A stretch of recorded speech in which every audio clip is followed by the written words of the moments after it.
Dans le cadre de ce projet, les élèves ont reçu aussi un cours d'éducation morale et civique pour expliquer le contexte de la guerre froide, la construction du mur de Berlin, comment on pouvait vivre dans cette Allemagne séparée et l'importance de cette séparation dans la commune du jumelage, puisque c'était une réalité du quotidien des habitants à cette époque-là. Madame Crosspétier, qui est présidente du comité de jumelage, est venue dans la classe exposer et témoigner de cette période et montrer comment dans le paysage de la commune allemande, elle était séparée par ce mur et comment le symbole du pont peut justement être une réponse et symboliser en fait la réunification de ces Allemandes, de ces deux Allemagnes qui ont été séparées si longtemps.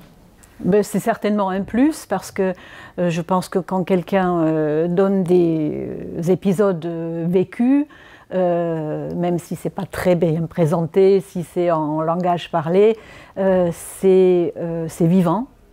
Et j'espère qu'ils vont se souvenir de cela encore dans quelques années et dans leur vie d'adulte. Au départ, moi je comptais rapprocher les deux comités de jumelage et laisser peut-être quelque chose de physique, de visible à Hoheneuendorf, un rappel à Bergerac. Quand on m'a parlé du chef-d'œuvre, j'étais déjà surprise. J'étais très émue ensuite de voir combien de personnes étaient touchées par ce chef-d'œuvre, par la création. Moi, je suis heureuse de voir des jeunes travailler de la sorte. Je les trouve extrêmement sérieux.